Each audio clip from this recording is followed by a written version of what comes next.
pessoal! Dando continuidade à nossa revisão de conteúdos para a prova de dependência, vamos estudar a dinâmica do movimento. A dinâmica do movimento vai estudar as causas do movimento. Então, primeiro a gente viu a cinemática, que vai estudar o movimento. Velocidade, distância, tempo. A gente viu que existem dois tipos de movimento. O uniforme, onde as velocidades são constantes, e o movimento uniformemente variável, onde as velocidades variam. Agora, a gente vai se preocupar com a causa desse movimento. O que vai provocar essa variação de velocidade, essa variação de posições? O que provoca essa variação no movimento são as forças. Então, a força é o fruto da interação entre dois corpos que vai produzir uma variação de velocidade, por exemplo, uma variação de posição. Então agora, quando a gente tem a interação entre dois corpos, que tem como resultado variação no estado de movimento, do repouso para uma velocidade diferente de zero, ou mudança de velocidade, a gente tem a dinâmica do movimento, a gente tem a aplicação de forças. Para a gente estudar, então, essas causas dos movimentos a partir da interação entre corpos com a aplicação de forças, a gente precisa saber identificar essas forças. A gente vai ver que existem vários tipos de força, então a gente tem que aprender a identificar essas forças, a diferenciar esses tipos de forças. Para isso, a gente tem que saber que a força ela é uma grandeza vetorial. Então, força é um vetor que possui direção, sentido e intensidade. Quando a gente pensa na medida de força, então a gente tem que se preocupar, além do valor dessa força, com a direção e o sentido. Quando a gente, por exemplo, nesse desenho, um balde preso a uma corda sendo puxado por uma pessoa. Essa força que puxa o balde vai ser a interação entre o balde, o fio e a pessoa que está puxando esse fio. Ao aplicar essa força para levantar o balde, o que vai acontecer? Essa força ela vai ter uma medida, ela vai ter um valor, uma intensidade associada a ela, mas também para indicar a direção desse movimento, a gente precisa conhecer em que direção essa força está sendo aplicada e em que sentido, para a gente conseguir determinar para que lado vai ser a direção de movimento. Se essa força é feita para cima, significa que o balde vai ser movimentado para cima, mas se a gente aplica uma força em uma direção e um sentido diferente, a direção de movimento vai mudar. Portanto, grandezas que possuem uma intensidade, que possuem um valor, mas além disso possuem uma direção e um sentido, são grandezas vetoriais. É o caso das forças. Ao aplicar uma força sobre um corpo, ou várias forças sobre um corpo, o que a gente vai ter é variação do movimento. A gente vai ter como efeito uma aceleração. A gente vai ver isso um pouco mais à frente quando a gente for tratar das leis de Newton do movimento. A aplicação de uma ou várias forças, então, vai provocar alguns efeitos sobre esse corpo. Por exemplo, a deformação do corpo. Quando a gente chuta uma bola, essa bola, no instante que a gente aplica essa força, que a gente chuta ela vai ter sua superfície deformada por conta da atuação da força. A gente pode ter alteração de velocidade, como eu falei, um dos efeitos da aplicação de uma força é a mudança do estado de movimento, portanto, a alteração da velocidade, que faz surgir uma aceleração. E também a gente pode ter o equilíbrio. Quando a gente aplica uma ou mais forças sobre um corpo, mas esse corpo mantém o seu estado de equilíbrio, significa que a soma das forças é zero, a gente tem um corpo ali em equilíbrio. Então, a partir de agora, a gente vai ver essas forças que atuam sobre corpos, que vão provocar deformação, alteração de velocidade, ou vão manter o corpo em estado de equilíbrio, somatório das forças igual a zero. Vamos ver agora os tipos de forças que podem atuar sobre o corpo e mudar o estado de movimento.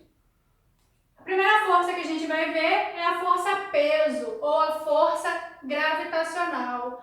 Essa força é uma força que vai acontecer com ação à distância Então, não é necessário que haja contato entre dois corpos para que essa força atue, para que os efeitos dessa força já sejam percebidos. E essa força vai acontecer devido à interação entre o campo gravitacional da Terra e um corpo, por exemplo.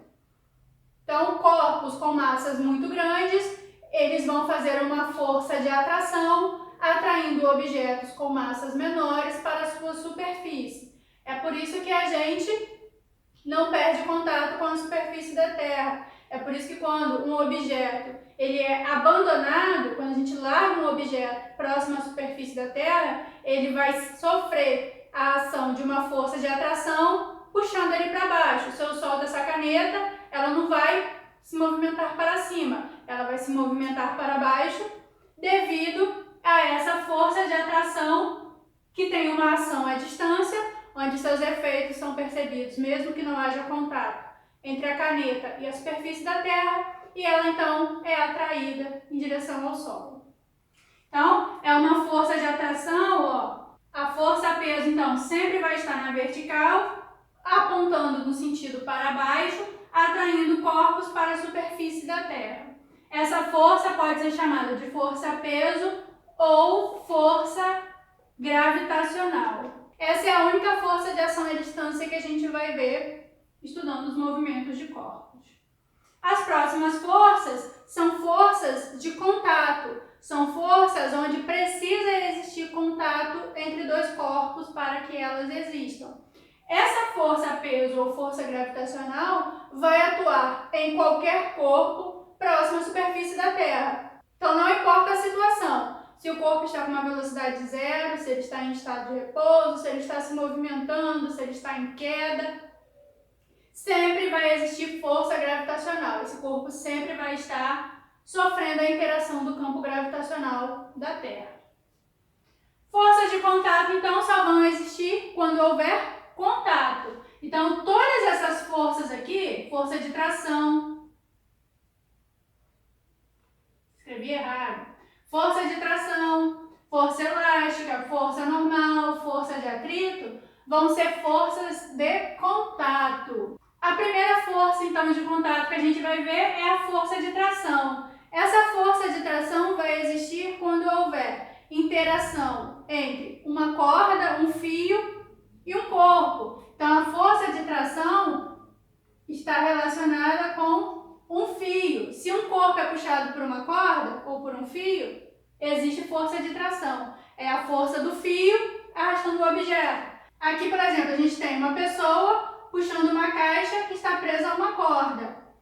Ao puxar essa corda, essa força que a pessoa faz nessa ponta da corda é transmitida por toda a corda até a extremidade que está presa. A caixa que vai arrastá-la. Então, essa força aqui a gente representa pela letra T, de tração, e é a força de tração, força de um fio ou uma corda sobre um corpo.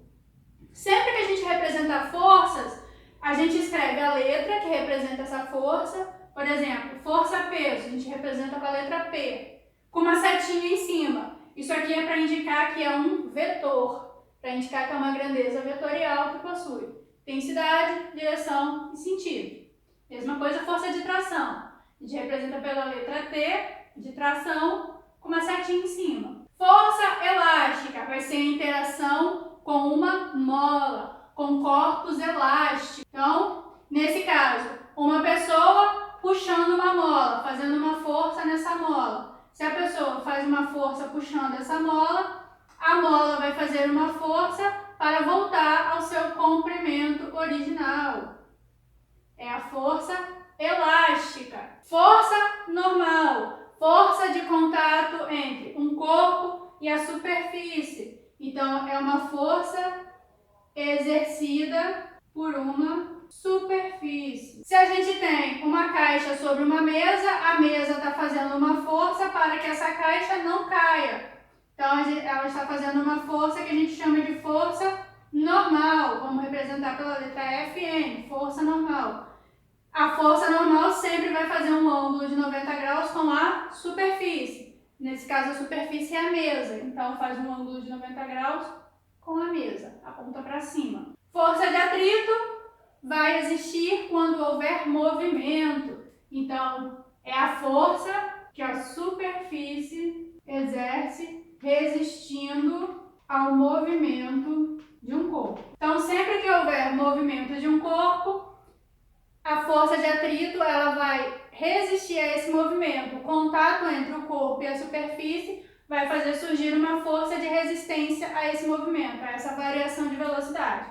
Então, se esse corpo se movimenta para a direita, com uma velocidade para a direita, a superfície em contato com esse corpo vai fazer uma força na direção contrária. A força de atrito vai estar sempre na direção contrária à tendência de movimento do corpo. Se ele se movimenta para a direita, força de atrito vai estar para a esquerda, resistindo a esse movimento do corpo. Então, a gente viu até agora 5 tipos de força. Força de atrito, força da superfície resistindo ao movimento de um corpo, força normal, força da superfície segurando o objeto, segurando esse objeto sobre ela, força elástica, força que uma mola faz ao ser esticada ou comprimida, força de tração, força exercida por um fio ou uma corda, e força peso ou força gravitacional, devido à interação com o campo gravitacional da Terra.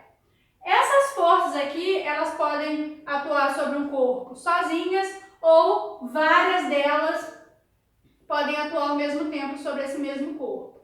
A gente vai ver que as leis de Newton vão nos ajudar a calcular o valor dessa força, determinar a direção e o sentido e os efeitos da aplicação dessas forças sobre um corpo. É o que a gente vai ver no próximo vídeo. Muito importante saber a diferença entre cada uma dessas forças e saber identificar essas forças nos problemas que a gente vai resolver.